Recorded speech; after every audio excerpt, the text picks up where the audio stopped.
Hi there, my name is Ryan. Today I want to talk about The Artful Escape, a dazzling kaleidoscope of a game about a small-town musician trying to escape the shadow of a folk legend family member and the musical identity expected of him. It's a phantasmical menagerie of colour and sound.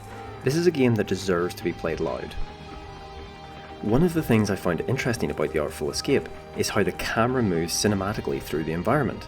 The camera is never fully static. It doesn't track the player character one-to-one as we might expect in other 2D side-scrollers. Instead, it pans and zooms to dramatically show off the environments being traversed. And it's this simple feature which harmonises very well with the rest of the game. The Artful Escape is about a small-town musician in Colorado called Francis Vendetti. Francis is trapped by the town's expectations of him as a folk singer because of his legendary uncle, Johnson Vendetti. Whilst preparing for a folk music concert the next day, he is beset by the existential angst at having to perform music which doesn't represent who he is or his style.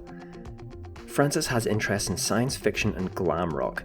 The night before the gig, he gets a visit from an intergalactic traveller called Lightman, who enlists him for a musical tour across the stars. What follows is a complete transformation in the visuals between the quiet vista of Colorado and the bombastic colours of the cosmic extraordinary. Throughout his travels in space, these vistas are accompanied by the myriad light shows and set pieces constructed by Violetta, the stage manager and laser artist of Lightman's troupe.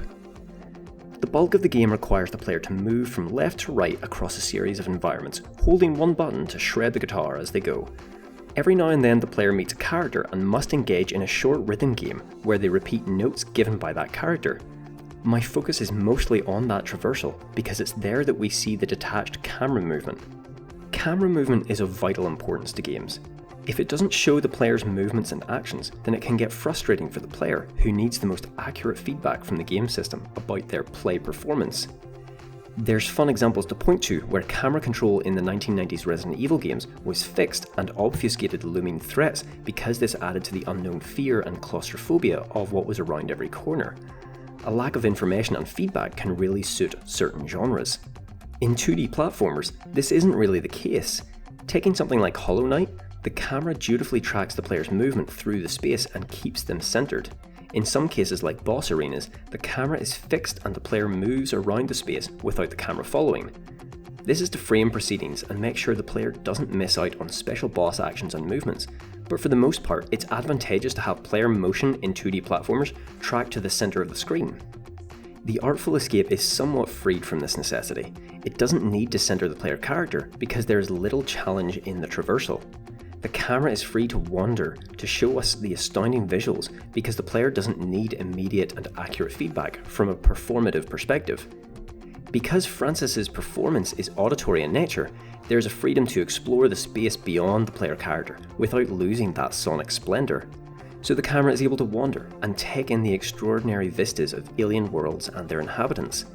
But it's not only the creatures but the amazing light show that stage manager Violetta weaves throughout the space that is important for the player to see. To serve these visual interests, the camera pans, zooms, and tracks elements outside of Francis. The camera movement is as much an active participant in making each scene that Francis traverses across. No doubt this camera movement would be disorientating for the player if they were doing much more than running to the right and jumping every now and then. But Artful Escape manages to cinematically frame the environment in visually interesting ways while still preserving player agency, which is important to a lot of people.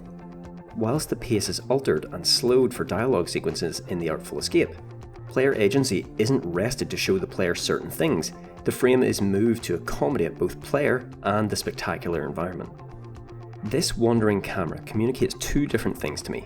The first is that along Francis's journey of self-discovery, the environments are prized as incredibly important for the impact they have on developing musical style and someone's identity. The environments and visuals are prioritized by the camera instead of centering Francis. The second thing that this wandering camera could be communicating is reinforcing that Francis, though being the protagonist of this story, ultimately plays second fiddle to Violetta and her visuals. As the game progresses, the characters get entwined in trying to please an interstellar being called the Glamourgon. If they fail to do so, they will be killed. At the climax of the story, as Francis has built their stage persona and taken confidence in their style of music, which is recognised as amazing, It is not actually Francis or the player's performance that satisfies the Glamourgon, but Violetta's vibrant stage shows. All along through the game, as the camera has been moving to capture the spectacular visuals in its frame, it has left behind Francis in favour of Violetta's work. Now, the Artful Escape isn't limited to communicating one of these two things through its camera movement. I think the camera is both prioritising the environments and the effect they have on Francis's character development, while simultaneously celebrating Violetta's staggering achievement throughout. Of course, the camera may not be communicating just these two things. I imagine there are myriad interpretations to what the camera is doing within the Artful Escape. What it shows here though is that because it doesn't have to accurately track ludic performance feedback, the camera was free to express other things about the narrative. Thanks very much for watching. If you'd like to watch my previous video on Spiritfarers, the link is below. I sporadically release videos here, so if you want to get notified when I do make one, you can subscribe below too.